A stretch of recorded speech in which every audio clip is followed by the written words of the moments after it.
Assalamualaikum warahmatullahi wabarakatuh. Perkenalkan, kami dari kelompok 6 kelas sistem produksi akan mempresentasikan hasil diskusi dari kelompok kami mengenai Kanban. Berikut merupakan anggota dari kelompok 6. Kanban berasal dari sebuah istilah dalam bahasa Jepang, di mana kan yang berarti visual dan ban yang artinya kartu. Kanban adalah aliran informasi dalam bentuk kartu atau peralatan lainnya seperti bendera atau lampu. Sistem Kanban merupakan sistem yang digunakan dalam proses pengendalian produksi suatu produk atau komponen dalam jumlah dan waktu yang diperlukan dalam setiap proses manufaktur. Kanban sendiri sering dikaitkan dengan salah satu sistem produksi yaitu JIT atau Just in Time. Just in Time merupakan sistem produksi di mana proses produksi dilakukan hanya untuk memenuhi kebutuhan saja. Di sini Kanban berperan dalam mengendalikan aliran informasi dalam proses produksi. Kanban pertama kali dicetuskan oleh Taichi Ohno pada tahun 1940. Saat itu, Taichi Ohno bekerja sebagai salah satu engineer di perusahaan otomotif terkemuka di Jepang, yaitu Toyota.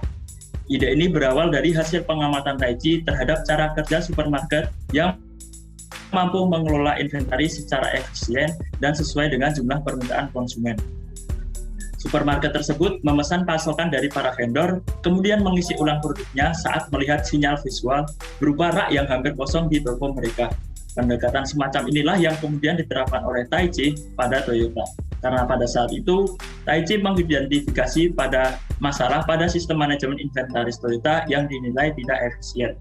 Metode ini kemudian diterapkan dengan cara mengkomunikasikan tingkat kapasitas pekerjaan setiap karyawan secara real time melalui kartu antar tim.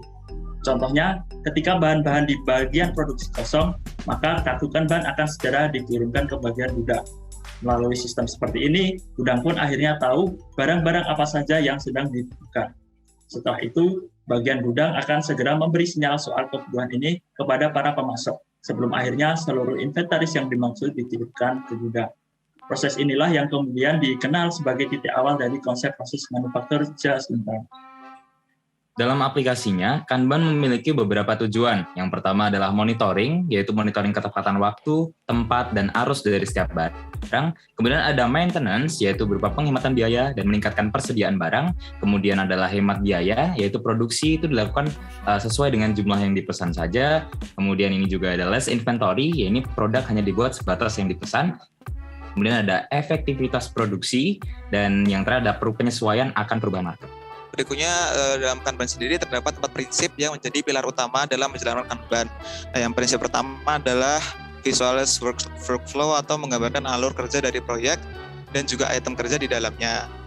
Nah, berbeda dari lainnya, Kanban sendiri tidak menuliskan alur kerja, melainkan hanya perlu menggambarkan proses sehingga lebih mudah dipahami oleh semua pihak.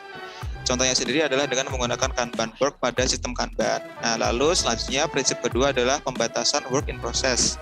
Tujuan utama dari Kanban adalah agar tiap jenis pekerjaan dapat berlangsung seefisien mungkin.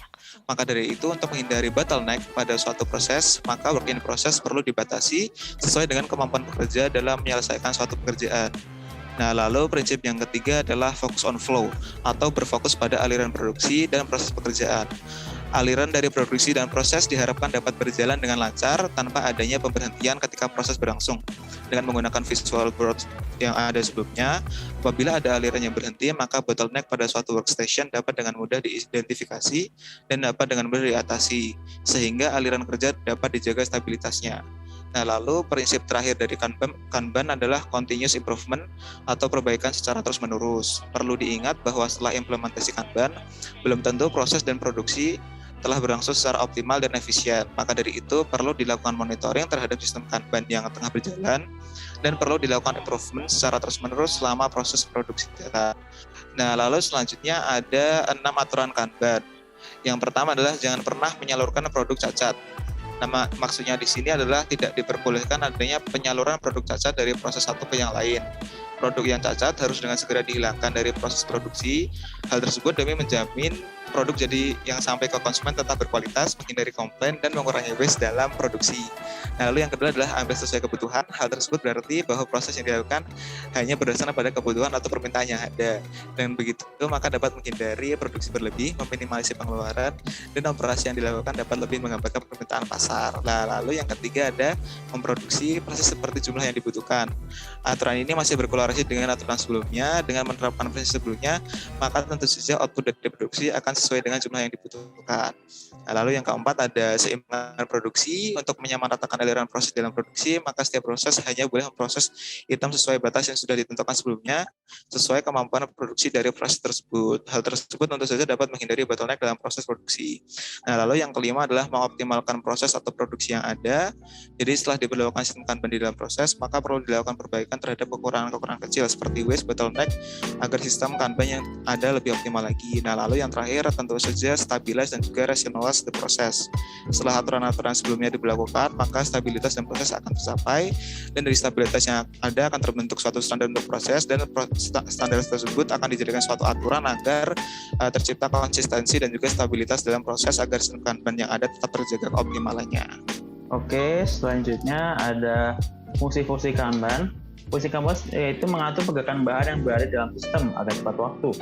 Umumnya, fungsi Kanban adalah sebagai berikut. Yang pertama, memberi instruksi atau perintah. Alat instruksi kerja yang mampu mengatur kapanpun, apa, di mana, dan bagaimana komponen ataupun bahan diproduksi serta diangkut. Fungsi Kanban adalah sebagai cara untuk bisa mengkomunikasikan proses sebelum dan sesudah produksi dilakukan. Yang kedua adalah visual control. Untuk memonitor akurasi, lokasi, dan juga arus dari komponen ataupun barang. Operator ataupun orang yang terlibat di dalam proses produksi dapat memahami dari informasi di dalam Kanban hanya dengan melihatnya secara sekilas saja. Karena Kanban akan selalu bergerak bersama dengan komponen aktual, maka komponen tambah Kanban pun dapat dengan lebih mudah untuk dikenali. Yang ketiga ada inventory control. Saat menggunakan sistem Kanban, sangat mudah untuk mengontrol jumlah produk jadi yang ada. Jumlah Kanban dalam sistem akan ditentukan melalui produksi yang dinyatakan dan hanya jumlah Kanban yang akan dikeluarkan, sehingga menjaga inventaris pada tingkat yang telah ditentukan sebelumnya. Lalu yang keempat adalah pengurangan biaya pengolahan. Sifat sistem tarik Kanban yang dirangkai dengan aliran informasi penjualan berlaku sebagai petunjuk kapan dan berapa banyak bahan yang diperlukan, sehingga tidak diperlukannya atau berkurangnya ketergantungan perusahaan terhadap tenaga ahli peramal yang mengakibatkan meningkatnya kos produksi. Yang kelima, sebagai penyelesaian perubahan. Saat terjadi proses produksi, umumnya tidak akan bisa lepas dari ada berbagai permasalahan, seperti penundaan proses produksi, perbaikan alat atau mesin, dan menyelesaikan jadwal produksi. Kanban akan berfungsi sebagai alat penyesuaian bila ada perubahan. Dan yang keenam, alat untuk proses Kaizen. Sebagai salah satu alat kontrol visual, maka jumlah Kanban tidak bisa disarankan terlalu banyak karena bisa meningkatkan persediaan yang lebih banyak. Komponen ataupun bahan baku harus diperiksa untuk perbaikan secara terus-menerus. Lalu untuk jenis Kanban, itu yang pertama ada production Kanban, itu dimulai dengan daftar lengkap semua item yang perlu diselesaikan pada waktu tertentu. Workstation menyediakan kartu produksi yang menandakan sistem produksi untuk memulai menjelaskan kualitas dan kuantitas, serta kartu produksi berisi informasi yang disertakan dalam penarikan kartu Kanban. Yang kedua ada withdrawal Kanban, itu berkaitan dengan pergerakan barang dan komponen. Itu untuk tujuan itu withdrawal card digunakan untuk memperingatkan orang bahwa suatu barang telah disiapkan untuk dipindahkan dari satu bagian ke bagian lain.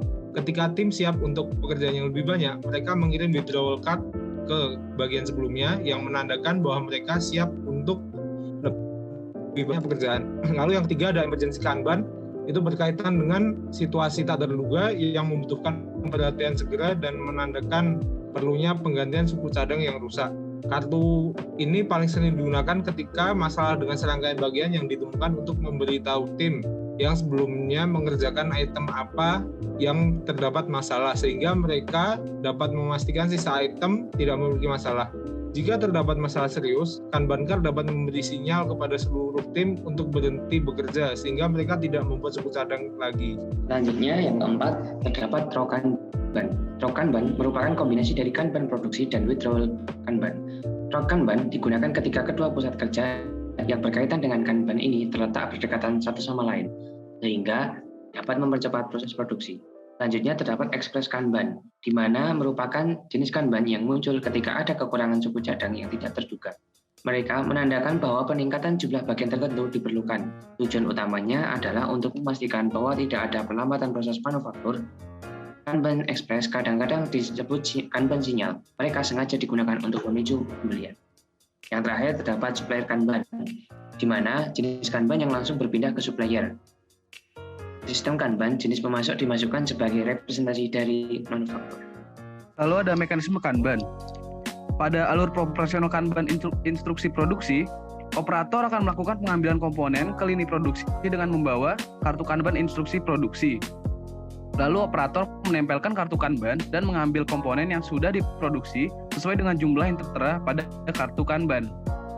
Ketiga, setelah menempelkan kartu Kanban ke komponen yang diambil, lalu operator membawa komponen tersebut ke proses selanjutnya melalui material handling. Pada proses material handling, kartu Kanban instruksi produksi akan diganti dengan kartu Kanban pengambilan atau Kanban retrieval untuk dibawa ke proses produksi selanjutnya di alur produksi Kanban pengembalian. Setelah sampai pada proses produksi selanjutnya, operator akan melepas kartu Kanban saat semua komponen selesai digunakan. Lalu membawa kartu Kanban tersebut ke proses material handling kembali untuk ditukarkan dengan kartu Kanban instruksi produksi. Berikut adalah referensi yang kami gunakan untuk presentasi kali ini. Berikut presentasi dari kami. Atas selebihnya mohon maaf. Terima kasih.